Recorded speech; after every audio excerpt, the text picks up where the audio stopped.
Okay, I've been home from the Great North Walk now for almost a week, so I figured I'd better knock out a quick dirt video with the kind of the cost and logistics of the Great North Walk. So the Great North Walk runs from, Sydney to Newcastle or Newcastle to Sydney. You can do it either way, obviously.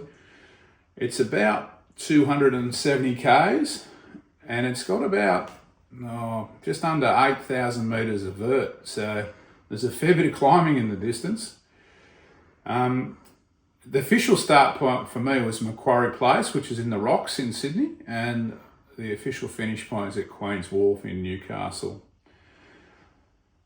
As you kind of imagine, running between two huge cities, Newcastle's a big city. Sydney's obviously the capital, a massive city. There's quite a bit of urban walking, getting in and out of those two big cities, and semi-urban. But there's also sections on the Great North Walk that surprise me with how rough they are, particularly and how remote they feel, particularly in the Watagan kind of area, Watagan National Park, I think it is. The jungle section of the track with about 6 k's, it felt really wild and remote. The trail itself, like the tread of the trail, is everything. It's got bitumen roads down to grassy paddocks where you basically follow a fence through the grass, and pretty well everything in between. There's single track, there's 4-wheel drive tracks, there's beaches, there's rock shelves. There's actually a lot of rock shelves. It's also got 2 boat trips in it, this walk. So just after I started in Sydney, I had to catch the ferry over Sydney Harbour to Hunters Hill, which is very nice. And then the Hawkesbury River up at Brooklyn, I had to get over to Patonga. Now there is a train you can catch around to Wunderbine station and then rejoin the track and miss a bit of the track. Or you can go down to, I think it's Little Wobby Beach on the ferry and walk back up to the track from there. But the official track, as far as I know, goes through Patonga, so that's the way I did it. The ferry in Sydney is cheap. It's just on your Opal card. The water taxi at Patonga isn't particularly cheap if you're on your own. I think it was about $100. So it's not cheap. It's a decent water taxi ride though. So the price is fair. It's just not cheap. Up until Brooklyn, from Sydney to Brooklyn, it's very easy to get on and off this trail with just trains. It's very well serviced with public transport. From Brooklyn up to Terrelba, it's a little bit thin on the ground, then Terrelba into Newcastle is pretty good for public transport again. Most of the track has what they call rest areas. It's where what I would call a camping area.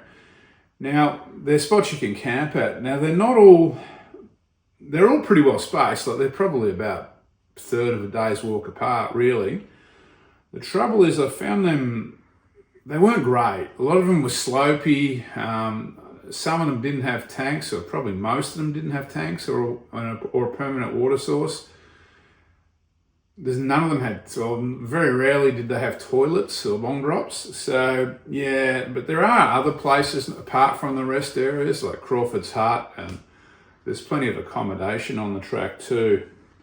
There's actually enough accommodation on or near the track that you could do the whole track as a through hike with a bit of imagination, staying in some kind of roofed accommodation every night, I reckon. Drinking water is a problem. So I went through on this walk after it was a massive flooding event in Newcastle a couple of weeks before I went through. All the creeks were flowing, and up around Newcastle, up around the Watagans, I was fairly confident of the water as far as the quality of it. However, below Brooklyn, up until Brooklyn, I wasn't particularly confident on drawing water from the creeks. There's just a lot of houses, it's a peri-urban area. There's enough taps and water fountains and kind of other options you can get through there, but you just got to watch it. Once you get up into the Wadigans, though, I think the surface water's fine if it's flowing. Obviously in summer it'll probably maybe dry out, I'm guessing.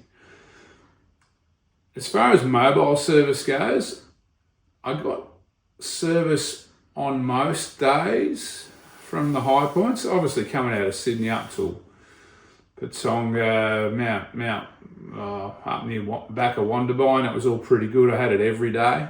Through the Wadigans, it dropped off a little bit. I was only getting a little bit on the top of mountains and that, and I wasn't always getting enough to. I think there was a couple of days I couldn't, get on the internet, but I had enough service at some stage of the day to make a call or send a text message.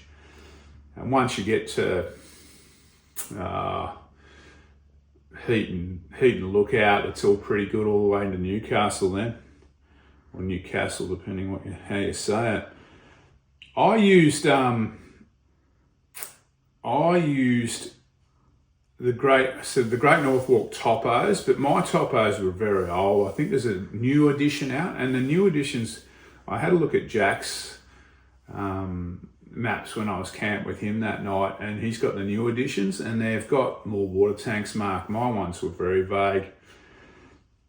So I used the topos. I used the Woodslane book, the Great North Walk from Woodslane, which was really handy. That book would be really handy if you were trying to do accommodation along the way. It tells you some of the accommodation, where you get on and off. Digitally, I had the route downloaded on All Trails and Far Out. To be honest with you, it's a pretty well marked track.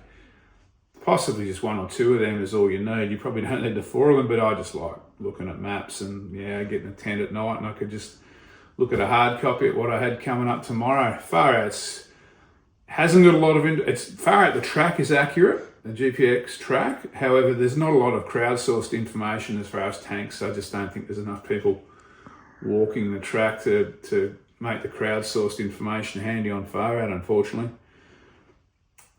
So if you're up for the Great North Walk, just be prepared. I found it's a little bit harder than I imagined before I started.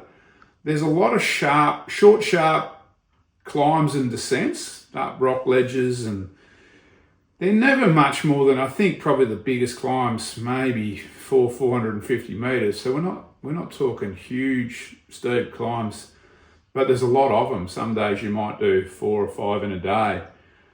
So it can be a little bit harder than you'd imagine.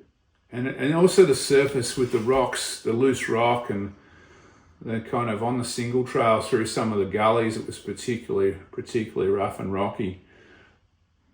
If you don't mind a little bit of rougher walking, maybe you're not going to be cranking out 40k for 45k days. If you're happy to just do shorter days, and you could do shorter than me, you could easily double the time. Some of those longer days, I did those 35, you'd halve them if you didn't want to walk big days. If you're up for an adventurous walk, though, it's definitely worth considering this one, especially if you live in Sydney. It's right on your doorstep. If you're after a bit of a shorter adventure, like a weekend walk, like I said, this walk pretty much with 2 cars, you could do it in weekends all the way up. You're never, more than a few hours from a road. So that's an option too. And like I said, accommodation is definitely, if you wanted to do it bougie and stay in B&Bs and pubs and motels, it's possible to do it that way too. And if you're going to do that, grab the Woodslane book. It'll definitely help you. All right, if there's any questions, just chuck them in the comments. I'll get back to you. By the time this goes online, I might be close to walking the Australian Alps walking track, so it might take me a while to get back to you, but we'll try and get back to you. All right, I will catch you on the next one. Take it easy.